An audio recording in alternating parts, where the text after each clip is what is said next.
Hola a todos, muy buenas tardes.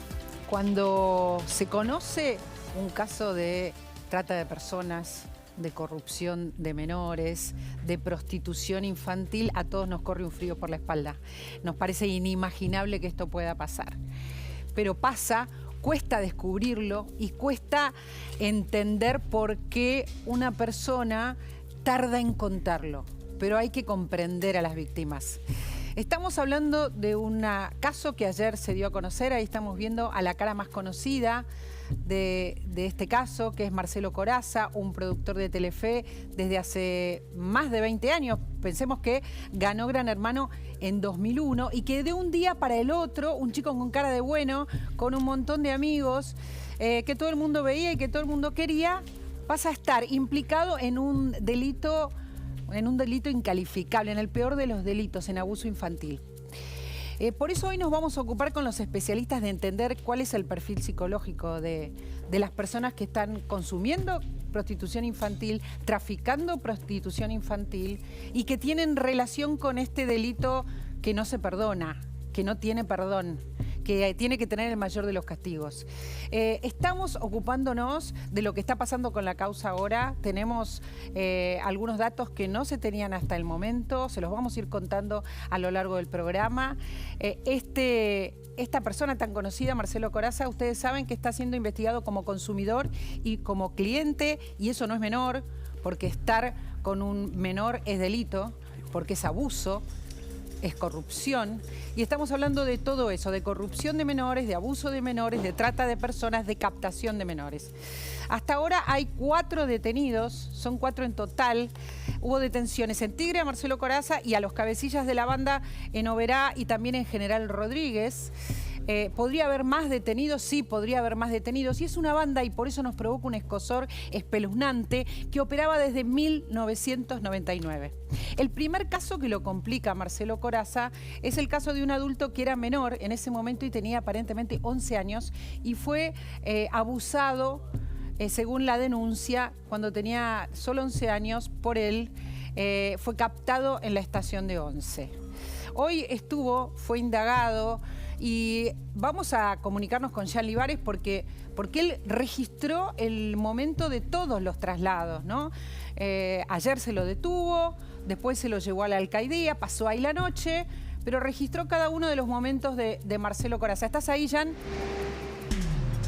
Hola María Laura, ¿cómo estás? Buenas tardes para todos. Estamos trabajando en la alcaldía 4 bis, en el barrio porteño de Parque Patricios, porque aquí fue trasladado nuevamente Marcelo Corazza, quien de aquí desde las pasaditas a las 7 de la mañana salió, llegó 7:23 de la mañana a La Valle, lo estábamos esperando. Ahí es donde pudimos hacer esa clásica pregunta, si Corazza era inocente, y nos dijo sí, soy inocente, a los micrófonos de La Nación Más, que cuando salió, pasadita a las 10 de la mañana, dijo no hice nada.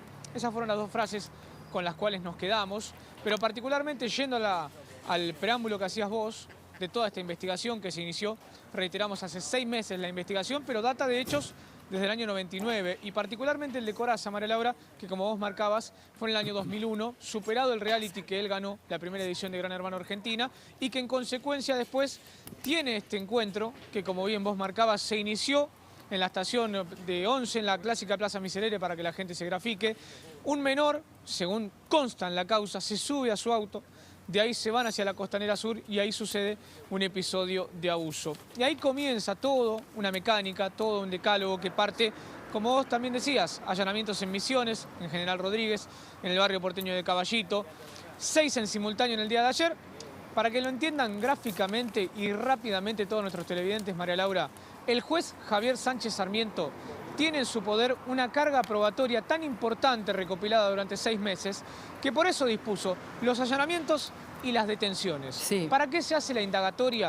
¿Por qué hoy se negó a declarar Marcelo Corazza? Porque es el derecho que tienen todos los imputados a defenderse. Porque para el juez y para el fiscal ya está todo comprobado. Entonces ahora comienza otra etapa, en la etapa investigativa, con la División de Trata de Personas, con la Protex y todos los organismos que rodean a esta investigación, para que ellos se defiendan, para que ellos refuten toda la carga probatoria que tiene el juez y el fiscal para con estos 4 imputados. Por eso yo te decía algo, y lo decía hoy bien temprano. Van a haber más allanamientos y posiblemente más detenciones en esta causa que reitero, se inició hace 6 meses, pero data de episodios desde el año 99, pero atención, ¿hasta cuándo? Hasta el 19 de enero de 2023, María Laura. Jan, vos estuviste en el traslado y fue ese el momento en el que te dijo unas palabras. Vamos a verlo, vamos a recordar lo que pasó esta mañana. En imagen ustedes, ahí lo pueden ver, con un buzo, capicha camuflada. Vamos a tratar de hablar. Corazza, ¿sos inocente? Soy inocente. Soy inocente, lo que sabemos que dicen en general casi todos los victimarios también. Habrá que ver cómo avanza la causa, pero hay personas que lo individualizan a él como cliente, Jan. Esto hay que dejarlo muy claro. Son 11 los testimonios, María Laura, por eso insisto, lo que nosotros leemos en parte de la causa, que es lo que fuimos repasando durante esta mañana, son tan solo testimonios de 2 víctimas, víctima 1 y víctima 2 como están sindicados en la causa. El principal es Francisco Orlando Angelotti, el líder. Él directamente captaba jóvenes de aquí de la Ciudad Autónoma de Buenos Aires, 2 hechos puntuales para estas víctimas en Caballito en el año 99, 2000 y 2001, pero además también traía jóvenes de Misiones. Sí. Por eso la causa dice jóvenes en extrema vulnerabilidad, de 11 a 14 años, que en ese momento, como bien vos marcabas, eran menores de edad, eran muy chicos, y que atención, porque el Código Penal argentino marca que cuando suceden estos tipos de delitos ante menores de 13 años, hay un máximo de pena que puede afrontar Corazza y los otros 3 imputados, y si los hay más obviamente también, de hasta 15 años de prisión. Esto recién comienza. A ver, quédate es una ahí. investigación de 6 meses que ahora tiene otra etapa. Quédate ahí porque está con nosotros Juan Pablo Gallego y me interesa que sume a lo que vos estás diciendo, información que tiene caliente incluso el expediente. Jan, vamos a sumar información sobre todo lo que se le secuestró a Marcelo. Juan Pablo, ustedes saben que fue el abogado nada menos que de uno de los denunciantes del cura Grassi, ¿no? Uno de los denunciantes que sufrió abuso del cura Grassi. Es una palabra muy experimentada, muy reconocida en el exterior y que además defiende a los chicos y trabaja para defender a los chicos desde hace mucho tiempo. Por tanto, nos interesa muchísimo tu historia en relación a esto, sobre lo que hay que saber y cómo puede llegar a avanzar. Pero ¿qué información hay del expediente ahora? Bueno, importantísimo lo que señala el cronista desde allí. Tenemos información de que hay al menos 5 dispositivos que tenía la persona que está detenida. ¿A qué llamamos dispositivos? En principio ¿teléfonos? Son teléfonos celulares, sí, teléfonos celulares. Hay otros. Entonces, ¿cómo se reúne la prueba, ¿no? Como se dijo, hay ya varios testimonios de víctimas que los indican a esta persona y a otras. El testimonio de las víctimas de delitos sexuales es importantísimo. Pocas veces como hoy se está poniendo en el tapete el delito de corrupción de menores, porque siempre se habla de abuso, se habla de trata de personas. La corrupción de menores es un delito gravísimo, muchas veces pasa desapercibido para los jueces. Recuerdo que sí, en el ¿A qué se llama corrupción concretamente? Digo, en términos que no son jurídicos. Son actos que provocan un avance prematuro en la sexualidad de un menor, deformándola en una etapa en la cual no están preparados para tener sexo. Exactamente, claro. Para esos actos. Y muy pocas veces es penalizado, por eso esta causa hay que poner el ojo, es muy importante. En el caso de Grassi sí lo logramos, en ese momento se hablaba, no se entendía bien qué era la corrupción de menores, y es esto que estamos diciendo. ¿Y qué es estos abrazos, toqueteos? Digamos, para definirlo, las 3 figuras o 4 que están en juego rápidamente aquí, pareciera que hay situaciones de abusos sexuales que tienen que ver con el contacto físico en distintos grados, con o sin acceso carnal, pueden ser toqueteos, esto es básicamente el abuso sexual. Esos actos por sí solos confluyen por la edad de los niños en lo que es la figura de la corrupción de menores. Agravan, esto es, incluso la corrupción de menores tiene una escala que llega hasta los 15 años, cuando son menores de 13 años, como aquí se dice.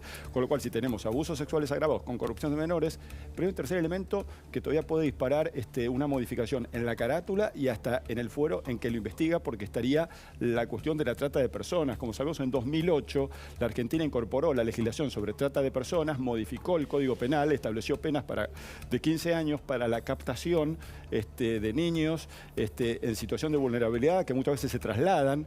Esto agregaría un condimento, hay que ver si esto involucra a esta persona Corazza o a otros, pero agrega un condimento muy claro. Esta banda, lo que nosotros sabemos, Jan, sumame la información que tengas también, lo que sabemos justamente es que el cabecilla lo que hacía era traer chicos del interior. Por supuesto que primero había corrupción de menores, abuso sexual y después, como está diciendo Juan Pablo Gallego, trata de personas, o sea, utilización para la prostitución, porque la causa dice prostitución, ¿verdad, Jan? No, es que aparte de lo que lo marca la causa, María Laura, quienes la leímos, hay una parte y un fragmento en el cual uno de los 4 detenidos le paga dinero, es decir, le daba dinero a Angelotti para poder tener literalmente un abuso sexual para con ese menor. Claro, eso es Yo prostitución. he utilizado un término que está dentro de la causa, eso es prostitución infantil. Eso es prostitución. Porque uno de los que declaró esta mañana, que sí declaró, no como Corazza que se negó, que es uno de los imputados, ya me va a salir el apellido, ahora no me lo recuerdo, Marlaura, ya te lo digo, sí, pero tuvimos la imagen de él. Sí. Él utiliza un textual en la causa que le dice, lo quiero todo completo. ¿Qué significa lo quiero todo completo? Le estaba pidiendo a Angelotti un menor que cumpla todos los requisitos sexuales que este hombre quería. Así de aberrante, hay que contarlo, porque es la cruda realidad. Era gente que sabía que se estaba metiendo con menores de edad, que no les interesaba y que comenzó en el año 99 hasta la fecha.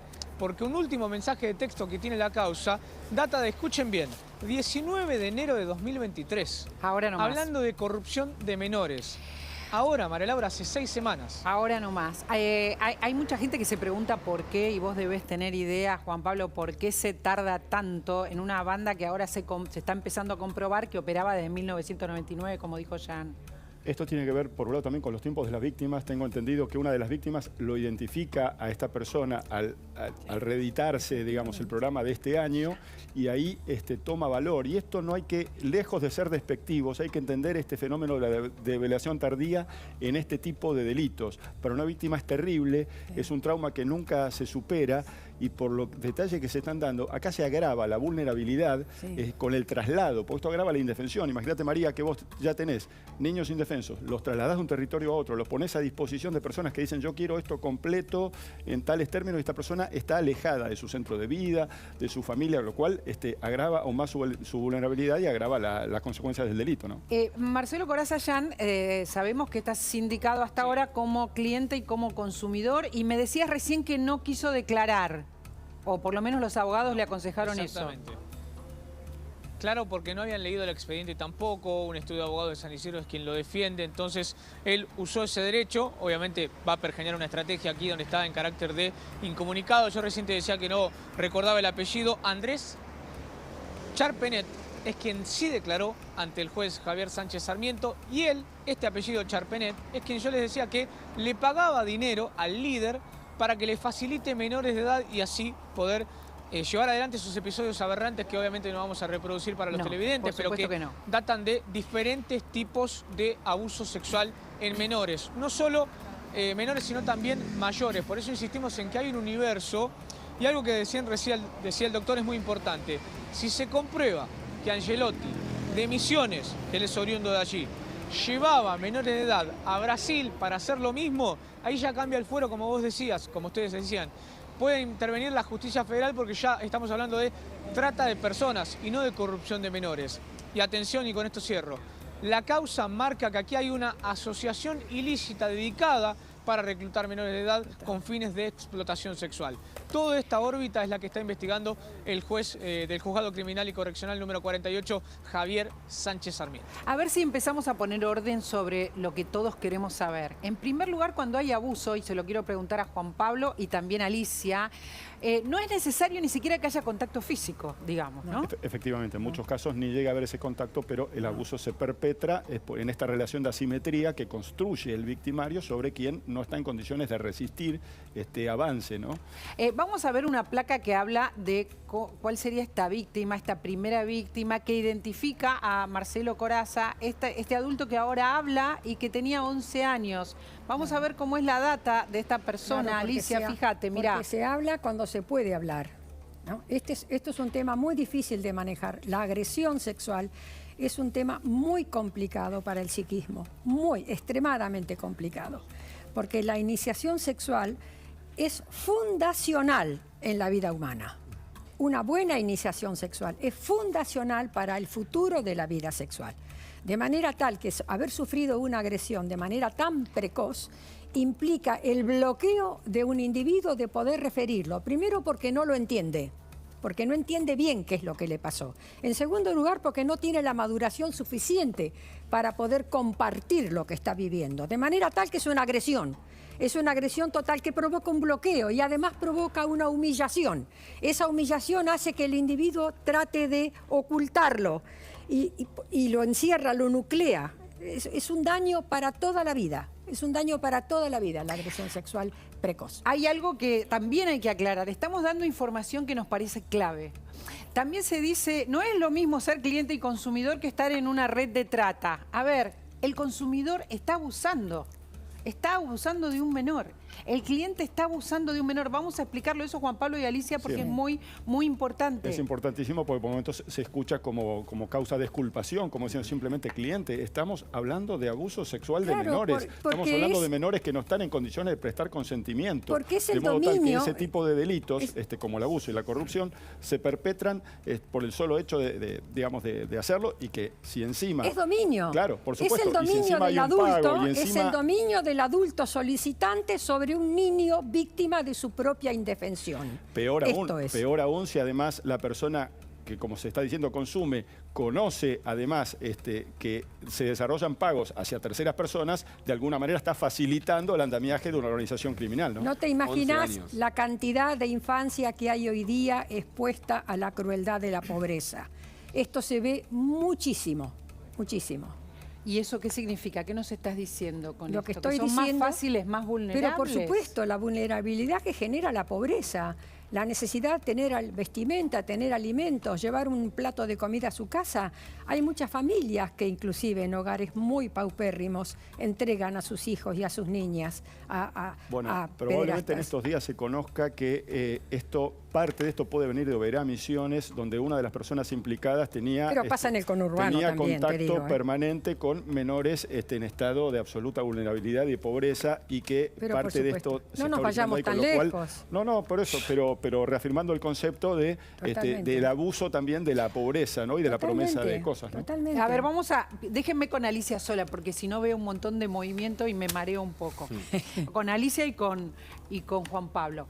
Vamos a ponernos en el lugar de estos chicos. Me quería sumar una información, Gabriel, que me parece importante.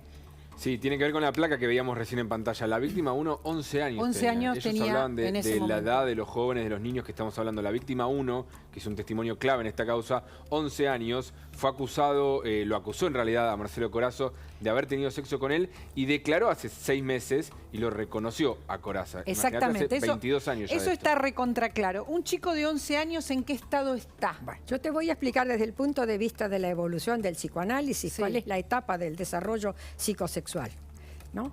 Es oral, anal, fálico, genital. Genital ya corresponde a la etapa de la adolescencia. Bueno, esta criatura de 11 años estaba saliendo de la etapa fálica y entrando en los inicios de la etapa genital. ¿Qué significa? Que todavía a lo mejor no tiene el desarrollo físico correspondiente, su desarrollo físico correspondiente a la demanda que le exige un adulto. De manera tal que se genera una situación de voyeurismo de parte de quien ejerce, pero quien es víctima de eso no puede participar de ese voyeurismo.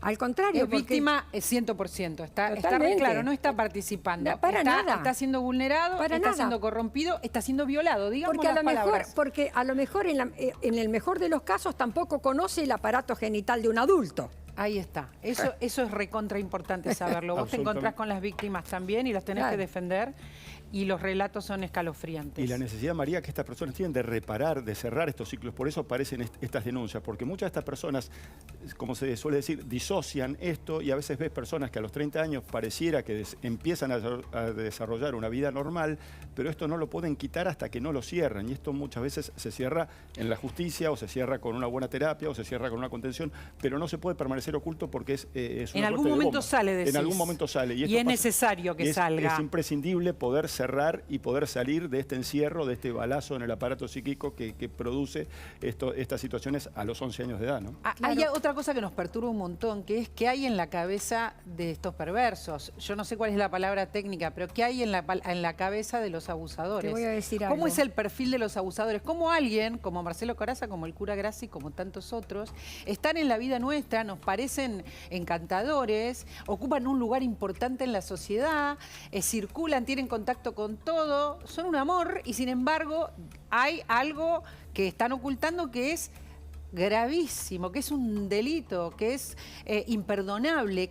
¿Cómo es el perfil de un abusador, Mira, yo te voy a Alicia? decir algo. A lo largo de los tantísimos años que yo he trabajado en psicología forense, en las cárceles, sobre todo 30 años nada menos, puedo decirte que la mayoría de los casos he encontrado que los abusadores sexuales, los violadores, a su vez, en algún momento de su vida han sido víctimas de algún tipo de abuso sexual, de acceso carnal no consentido, en fin, de una situación de violencia determinada. En muchos casos lo he encontrado. En los varones, obviamente, nunca en las mujeres. Bueno, esa es una característica, pero ¿cuál es el perfil? ¿Cómo pueden durante tanto tiempo ocultar hasta que se los descubre, quizás toda la vida? Esto funciona así. Una situación traumática sexual se encapsula, se nuclea. ¿Por qué? Porque quien es víctima de esto no tiene forma de traducirlo dentro de la comunidad, dentro de su vida diaria, cotidiana. No lo puede traducir porque lo vive como una agresión reductora. Entonces, en consecuencia, eso queda encapsulado en algún lugar de su inconsciente. Eso queda encapsulado y aparece a través de las diferentes situaciones estigmáticas que a lo largo de la vida adulta le toca vivir. Está bien, pero no todos fueron abusados, ¿no? No todos. Eso también es cierto. No todos. Y también se trata de una perversión psicopatológica muy, muy marcada, que hay muchos individuos, sobre todo las personas mayores. Eso se ve mucho en los hogares, donde de pronto hay un tío, un viejo solterón o un abuelo, una cosa así. Eso también se vive, en muchísimos hogares ha pasado esto y hay como una cosa cultural tendiente a, bueno, no lo vamos a decir, no lo vamos a hablar, porque se oculta, se tapa. Claro. Ahora, hay características comunes, ahora me lo va a contar Juan Pablo, pero hay características, en general tienen un lugar de poder, ¿no? El o buscan un lugar de poder donde tengan una influencia sobre la gente, ¿no? Afectiva. Es visible el asunto del voyeurismo, la tendencia a mirar, a ser buscón, a perdurar en esas imágenes visuales referidas al cuerpo, referidas a todo lo que pueda dar algún tipo de satisfacción anormal. En ese perversa. caso se podría notar, pero yo quiero hacer hincapié en los que no se nota, en esto que nos perturba tanto, que hasta que no se descubre trata, hasta que no se descubre que se acuestan con menores y que además consumen pornografía, que son chicos que han sido obligados a hacer cosas, hasta que no se descubre son personas que en la sociedad tienen lugares importantes. En estos perfiles se verifica mucho en la experiencia forense la inmadurez para poder tener relaciones entre pares. Sí, entonces el goce está puesto en el poder, en el sometimiento. No solo el bloqueo, sino también el conflicto determinado en la cópula. Claro, de pronto. pero a la vez esto de no poder desconocer que un niño de 11 años, de 10 años, de 9 años, de 12 años, de 13 años, de ningún modo está no solo en condiciones de consentir, sino de entender. Entonces el goce está en el sometimiento. Hay un placer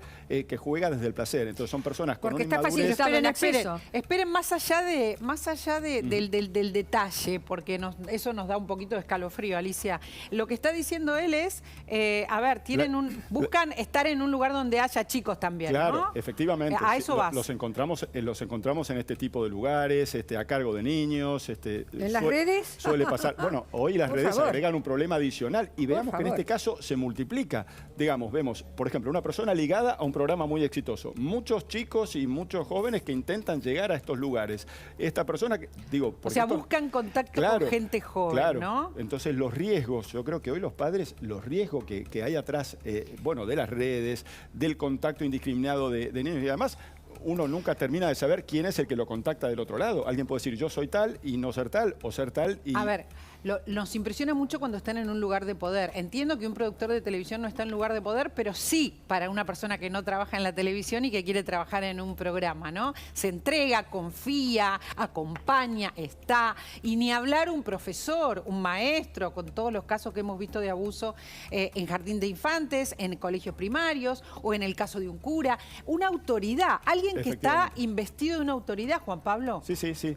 En definitiva, es eso, la relación de poder y la autoridad. Hay un experto ya fallecido que decía, el abuso sexual al final es siempre intrafamiliar. Y dicho esto, por la familiaridad de la persona que lo ejerce. El fácil acceso. Efectivamente, siempre es una autoridad, es un profesor, es un sacerdote, es un profesor de gimnasia, puede ser, por supuesto, un padre, un tío, un padrastro, como hay muchísimos casos, pero siempre hay un abuso de confianza junto con el abuso de poder. El niño no está en condiciones de discernir que esa persona a la cual prácticamente entrega, digamos, no puede hacerle daño, pasa. no tiene capacidad para entender que esto es dañoso, pero que eso en está este mal. caso, siendo una situación de trata, ¿eso no cambia? Bueno, esto es un agravante, por eso digo, si esta persona, además de captar niños de esas edades, no pudiendo conocer estos fenómenos que estamos hablando, además efectúa pagos y estas personas son proporcionadas por terceros de una organización, digo, podemos estar ante un agravante que provoca una disparada en la acusación que está desarrollando la justicia, ¿no? Ahora, todo esto se devela cuando habla la víctima. Hasta ese momento estamos hablando también en las redes, en todos lados, está recontra encapsulada toda la pornografía infantil y toda la trata, ¿verdad? Y es permanente y se ha multiplicado, María, en la estos favorece años. muchísimo. Todo lo bueno que nos trae Internet a todos, trae esto como uno de los enormes males y difíciles de combatir. Porque cómo se le prohíbe a niños, por supuesto, sí a los 4, 5, 6, 7 años, pero hoy los chicos a los 12 años, a los 13, a los 11 quieren tener su red. Entonces, ¿cómo un papá puede ir verificando? Digo, el riesgo es enorme y es gravísimo y puede aparecer en cada chat. O esta cosa de decir, bueno, me piden un video que yo me saque tal cosa, total, se lo doy a esta persona y ese video luego aparece masificado. O sea, los riesgos son enormes. Por eso digo, puede ser un caso testigo y ojalá que la justicia vaya a fondo. Por eso me alegraba de que ya se empezara hablando de corrupción de menores, ¿no? Fíjense qué diferente cuando ahora uno se entera que hay una red de corrupción de menores o de trata de personas o de pornografía infantil o de prostitución o de todo junto. Fíjense qué diferente al tiempo en que en 2001 con Juan Pablo Gallego y con el equipo de Telenoche Investiga nosotros denunciábamos al cura Grassi y mucha gente con la sorpresa, como puede pasar ahora con Marcelo Corazza o podría pasar con tanta gente, te dice que no, que estás mintiendo, que no es cierto, que no puede ser verdad. Ahora cambió todo. Antes había que luchar contra el tachero, el taxi que te tomabas al canal que te decía... No, es un buen tipo, tiene cara de bueno, está con chicos. Todo esto, por suerte, ya circula. Y un dato es, al día siguiente Santiago del Moro, o sea, ayer Santiago del Moro, decidió no hacer celoso con esto, a hablar y hacerse cargo de que eso estaba pasando en Telefe. Mira. Hablar el canal acaba de emitir un comunicado con respecto a un trabajador de este canal desde hace más de 20 años, que es el señor Marcelo Corazza. La acusación que se le hace es espantosa. A mí personalmente, como persona, como ser humano y como papá, es un lugar que me cuesta mucho llegar y que siempre lo que pido es justicia absoluta y en caso de ser culpable, el peor de los castigos. Tengo las mismas dudas que ustedes, las mismas preguntas que ustedes. Particularmente no lo conozco, más allá de algún tipo de cruce acá. Le estuve preguntando recién a los compañeros del canal, ellos están en shock también, imagínense, tantos años trabajando acá. Eventualmente él está trabajando en este programa, como ha trabajado en un montón de programas del canal, de esta señal líder desde hace tantos años y tan querida por todos que es Telefe. Y todos estamos en shock, con más incertidumbres o con las mismas incertidumbres que seguramente tenés vos del otro lado. Ahí está, eso es lo que nos pasó a nosotros. Eso es lo que nos pasó a nosotros. Le digo, Juan Pablo, entiendan que trabajamos juntos con el tema Grassi, ¿no? Eso es lo que pasó. Estás en shock primero, no podés creer que esto esté pasando. Incluso hay gente que dice, estarán mintiendo los chicos, ¿no? Sí, efectivamente, pasadas más de 2 décadas, creo que pudimos dar un avance en ese momento, juntos, cada uno de su lugar, hablábamos de cosas como esto, pedofilia, abuso de menores, y costaba incluso que la gente entendiera los términos, incluso en la justicia, María, te aseguro que se lo veía, en algunos casos había complicidad y en nuestro caso lo veían como novedoso, pero que más de 2 décadas después esto explote de esta manera es una alerta enorme de que si bien ha habido avances culturales, esto sigue pasando y en este caso en el marco de una posible red, ¿no? Sigue pasando y se tardan 20 años, como pasó con Gabriel, con ese chico que se animó a denunciar al cura Grassi. Pasan 20 años para que alguien se acerque a denunciar y sigue mientras tanto una banda que trafica niños. Es dramático esto, es dramático. Alicia decía, el perfil del abusador. Es muy difícil descubrirlo si no hay un chico que denuncie, Juan. Sí, es muy importante la palabra de la víctima y muy importante que las personas cercanas a la víctima, que esa víctima tenga una contención para poder salir de ese infierno y poder denunciar y poder ponerle palabras, no seguir con eso encerrado, ¿no? Quiero que entiendan y que sepan todos, pobre Santiago, saquemos a Santiago de ahí, quiero que entiendan que es muy difícil. Yo entiendo que es muy difícil para todos los que están trabajando o estuvieron trabajando con él entender que estuvieron al lado de alguien que consume o que se acuesta con chicos. Es así, vamos a decirlo directo. Es muy, muy difícil. Es muy duro. Nosotros también nos tomamos contacto con la gente que trabajaba con el cura Graci que no lo podía creer. Entonces, hay muchas cosas para decir al respecto. Si se le descubrieron, por ejemplo, 5 celulares, dijiste, ¿no? Sí, sí. 5 celulares, 5 dispositivos. Nadie tiene 5 celulares, ¿verdad? Es raro, ¿no? Es raro, ¿no? Demasiado ocupada, ¿no? Digamos, es un dato ya. Sí, sí, sí. Ahí sí, debe haber un cargamento de prueba enorme, seguramente, claro. Ahí estamos hablando de prueba, como dice Todo comienza Alicia. a unirse. Claro. Declaraciones de las víctimas, Ahí hay un declaraciones de cargamento, algunos de los sin imputados. duda hay un enorme cargamento de prueba. Los elementos que aparecen en los dispositivos, todo se une, parece en un sentido de ir confirmando cosas más graves, ¿no? Y dejemos claro también, antes de terminar con este tema, porque esto es muy importante, por supuesto que el que organiza una trata, una red de trata, es el principal cabecilla, pero un consumidor también, expliquemos por qué. No, es que sin duda es que el delito de abuso y corrupción de menores son 2 de los delitos más aberrantes y más graves del Código Penal de la Argentina. O sea que participe o no de la red de trata, lo cual agravaría su situación si se confirman los abusos sexuales y la corrupción de por lo menos un menor, como parecería estar acreditado según el juez, estamos ante hechos gravísimos que no merecen disculpa, como creo que manifestaba el conductor del programa, ¿no? No merecen disculpa si esto ocurrió, ni es un atenuante, es gravísimo. Gracias por haber venido, muchas gracias a los dos. Bueno.